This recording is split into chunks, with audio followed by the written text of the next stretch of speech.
આવી જ ઘણી બધી ધાર્મિક માહિતીના વિડીયો અને વ્રતકથા સાંભળવા આપણી ચેનલ ગુજ્જુ પરિવારને સબસ્ક્રાઇબ કરો અને બાજુમાં બેલ આઇકન જરૂરથી પ્રેસ કરો, જેથી આપણા દરેક નવા વિડીયો જોઈ શકો તમે સૌથી પહેલા।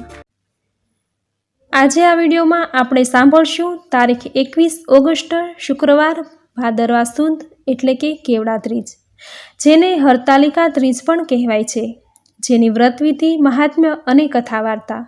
મિત્રો, ભાદરવા સુદ ત્રીજ એટલે કેવડા ત્રીજ। આ વ્રત ભગવાન શિવ અને માતા પાર્વતીને સમર્પિત છે।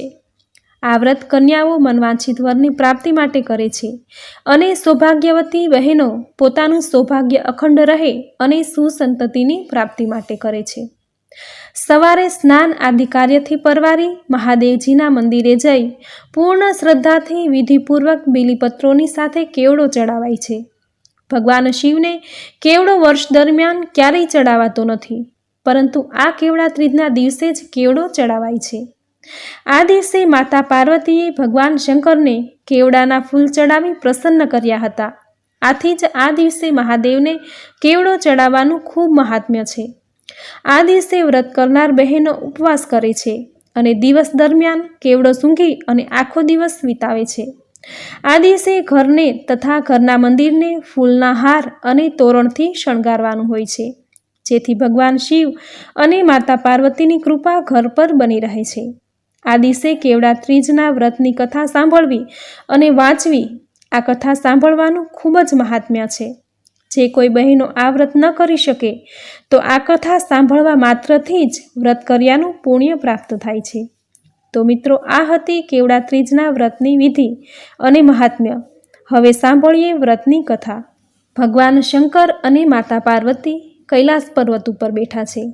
બેઠા બેઠા ગમ્મતની વાતો કરે છે। એમાં વાતમાંથી વાત નીકળી એટલે માતા પાર્વતીજી બોલ્યા, હે નાથ, મેં તમને પરણવા માટે ઘણા વ્રતો કર્યા, એમાં કયા વ્રતના પ્રભાવથી હું આપના જેવા સમર્થ સ્વામીને પામી છું એ વાત કૃપા કરી મને કહો। આ વાત સાંભળી અને ભગવાન શંકર પહેલાં તો હસ્યા અને પછી હસતા હસતા તેમણે કહ્યું, હે દેવી, જ્યારે તમે નાના હતા ત્યારે તમારા પિતાજી હિમાલય અને માતાજી મેનાની ના હોવા છતાં મને પરણવાની હઠ લઈને બેઠા હતા।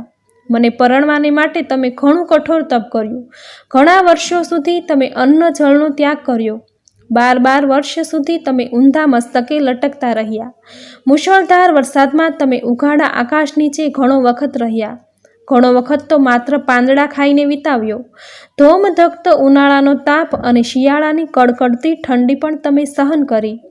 પાર્વતી માતા બોલ્યા, આપની વાત સાચી છે નાથ। ત્યાર પછી ભગવાન શંકર કહે છે, એક વખત તમારા પિતાજી તમારા લગ્નની ચિંતા કરતા બેઠા છે, ત્યારે નારદજી ત્યાં આવી ચઢ્યા।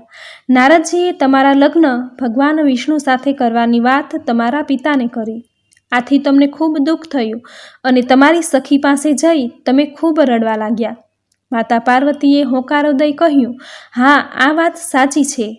ભગવાન શંકર કહે છે, હવે તમારી સખી વચ્ચે જે વાર્તાલાપ થયો અને તમે ઘરેથી ભાગી ઘોર જંગલમાં જઈ ચઢ્યા એ બધું યાદ કરો। માતા પાર્વતીને સ્મરણો યાદ આવે છે। હે મારી પ્રિય સખી, તું તો જાણે છે કે હું ભગવાન શંકરને શુદ્ધ મનથી વરી ચૂકી છું। મારા મા બાપને મેં આ માટે ખૂબ સમજાવ્યા પણ ખરા, છતાં પણ તેઓ માનતા નથી અને મારા લગ્ન ભગવાન વિષ્ણુ સાથે કરવાનું કહે છે। જો આમ થાય તો મારે મારા દેહનો ત્યાગ જ કરવો પડે। હે સખી, એવું તે આપણે શું કરવું જેથી મારા લગ્ન ભગવાન શંકર સાથે થઈ શકે? ત્યાર પછી બંને સખીએ નિર્ણય કર્યો કે ચાલ આપણે અહીંથી છાનામના નાસી જઈએ, અને આ પ્રમાણે યોજના ઘડી અને બંને સખીઓ ઘરેથી ચાલી નીકળી। ચાલતા ચાલતા બંને એક જંગલમાં આવી ચડ્યા। આ જંગલમાં ક્યાંક ક્યાંક મીઠા પાણીના ઝરણા પણ આવતા હતા અને ફળના ઝાડ પણ આવતા હતા, એટલે તમે જ્યાં ભૂખ લાગે ત્યાં ફળ ખાતા અને જ્યાં તરસ લાગે ત્યાં પાણી પીતા। ચાલતા ચાલતા રસ્તામાં એક ગુફા આવી। એ ગુફામાં જઈ અને તમે રેતીનું શિવલિંગ બનાવ્યું, શંકર ભગવાનની તમે પૂજા કરી, જાત જાતના જંગલી ફૂલો, બીલીપત્રો અને કેવડો ભગવાન શંકરને ચડાવ્યા। એ દિવસે ભાદરવા સુદ ત્રીજ હતી, હસ્ત નક્ષત્ર હતું। પાર્વતીના આ વ્રતથી ભગવાન શંકર પ્રસન્ન થયા અને વરદાન માંગવા માટે કહ્યું। એટલે માતા પાર્વતી બોલ્યા, હે દેવોના દેવ મહાદેવ, જો તમે ખરેખર મારી પર પ્રસન્ન થયા હો તો તમે મારા પતિ થાવ. તથાસ્તુ. શંકર ભગવાન બોલ્યા, તમારી માંગણી હું સ્વીકારું છું. અને શંકર ભગવાને પાર્વતીજી સાથે લગ્ન કર્યા. બીજા દિવસે ત્યાં આવેલા ઝરણામાં બંને સખીઓએ સ્નાન કર્યું અને પછી પારણા કર્યા. થાક અને આખી રાતના જાગરણને કારણે બંને સખીઓને ખૂબ ઊંઘ આવતી હતી. આથી એક ઝાડની નીચે ઘસઘસાટ ઊંઘી ગયા.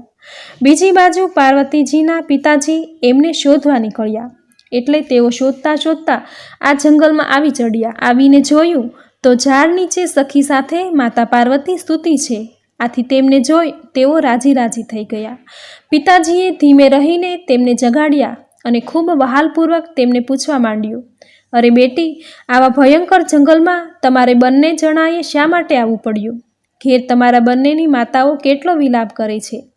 પાર્વતી કહે, પિતાજી, આ ગુફાની અંદર ગઈકાલે જ શંકર ભગવાનની સાથે મારા લગ્ન થઈ ચૂક્યા છે. જો એમની સાથેનું મારું લગ્ન માન્ય નહીં રાખો તો હું પ્રાણ ત્યજી દઈશ. અને પાર્વતીજીના વ્રતના પ્રભાવે પાર્વતીજીના પિતાજી હિમાલયે પાર્વતીજીની આ વાત સ્વીકારી લીધી. પછી બંને સખીઓને ઘેર લઈ ગયા. પછી હિમાલયે શંકર ભગવાનને જાન જોડી અને પાર્વતીજીને પરણવા આવવા માટે કંકોત્રી લખી મોકલી. શંકર ભગવાને હિમાલયની આ લગ્ન પત્રિકા સ્વીકારી લીધી અને તેઓ જાન જોડી વાજતે ગાજતે પાર્વતીજી સાથે લગ્ન કરવા માટે આવી ચડ્યા. શંકર અને પાર્વતીના ધામધૂમથી લગ્ન થયા. શંકર ભગવાનને કેવડો ચડતો નથી, છતાં પાર્વતીજીએ હરખમાં આવી જઈ ફૂલોની સાથે કેવડો ચડાવ્યો. એટલે શંકર ભગવાને તેનો સ્વીકાર કર્યો. એ માટે આજે પણ આ વ્રતમાં ભગવાન શંકરને કેવડો ચડાવવામાં આવે છે. અને ભાદરવા સુદ ત્રીજના દિવસે આ વ્રત થતું હોવાથી કેવડા ત્રીજ પણ કહે છે. કેટલાક તેને હરતાલિકા વ્રત પણ કહે છે. આ વ્રત કરનારની મનોકામના પૂર્ણ થાય છે અને અખંડ સૌભાગ્યની પ્રાપ્તિ થાય છે. હે ભોળાનાથ, તમે જેવા માતા પાર્વતીને ફળ્યા તેવા આ વ્રત કરનારને, વ્રતની કથા વાંચનારને, સાંભળનારને અને કહેનારને સૌને ફળજો.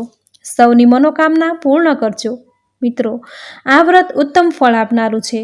પૂર્ણ શ્રદ્ધાથી જો આ વ્રત કરવામાં આવે અથવા તો જો વ્રત ન થઈ શકે તો પૂર્ણ શ્રદ્ધા અને ભાવથી આ કથા સાંભળવામાં આવે તો ભગવાન ભોળાનાથ જરૂર પ્રસન્ન થાય છે અને મનની દરેક મનોકામના પૂર્ણ કરે છે, જેમ માતા પાર્વતીની મનોકામના પૂર્ણ કરી.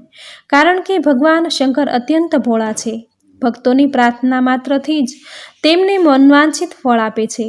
આથી જ ભગવાન શંકરને ભોળાનાથ કહ્યા છે. મિત્રો, કેવડા ત્રીજની આ વ્રત કથા તમે પૂર્ણ શ્રદ્ધાથી સાંભળી એ માટે ધન્યવાદ. સાથે મારા જય ભોળાનાથ.